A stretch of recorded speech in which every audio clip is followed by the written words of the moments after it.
Okay, guys, today's a very important video, and it's about why you should always use a mortgage broker when you're a property investor.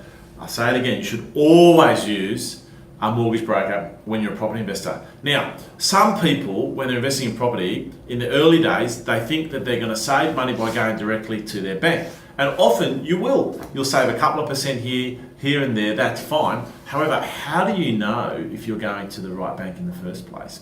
Because actually, property investing is not about saving money.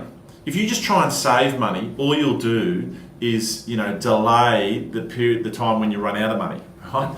But what you need to do is make money. And anyone who's wealthy will tell you that you need to focus your attention on making money. So when it comes to property investing, how do you make money? Well, you make money by owning more property. That's how you make money. Now, if you have a mortgage broker, and a good one, and by the way, the good ones are hard to find. 9 out of 10 of them aren't that great. So if you need a good mortgage broker, get in touch and we'll introduce you to one. But a mortgage broker, the difference between a good and bad mortgage broker is that broker who's going to put you in the right banks at the right time so you can grow your portfolio. See, what happens is, on paper, the banks assess you differently to what your cash flow is in reality. So you might be fine doing it all yourself for your first and second property. But when you get to your third, fourth, fifth, sixth, you hit what's called a servicing wall. Now, when the banks assess you, different banks have different criteria as to how much money you can afford to pay them back. That is known as your borrowing capacity. Some banks will add the rent that the new investment property is going to get. Some banks won't. Some banks will add a 1% loading to the interest rate. Some banks will add a 2% loading.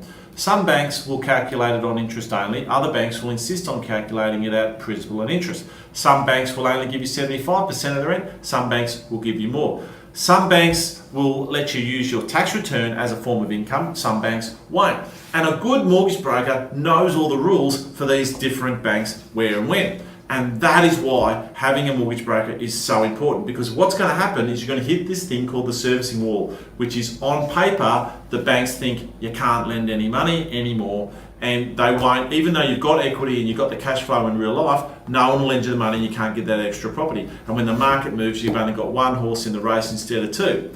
So this is the most important thing, maximising the portfolio, and therefore you need a great broker to help you get the money to do so. Here's a quick question. Think about this. If there's two banks, one that'll lend you $2 million and one will lend you $500,000, who would you borrow the money off first?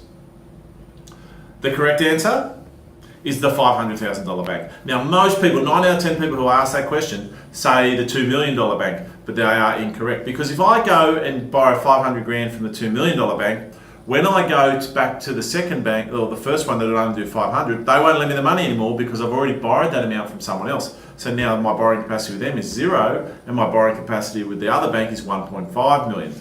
See, what we need to, a good broker will know this. A good broker will put you with the most restrictive banks first, so the most generous banks will still be there for you on the third, fourth, fifth, sixth properties, and so on. Good mortgage broker. Look hard when you've got one, treat them well, make sure they're looking after you, you look after them, and your portfolio will grow. If you try and do it all yourself, what's going to happen is you're going to come to a grinding halt, and then you're going to need to find that broker, and he's going to have to come back in and refinance a whole lot anyway to get you out of trouble. It's going to be the biggest stuff around ever. Be smarter than that, get the people in to help you that are going to help you go forward. Cheers.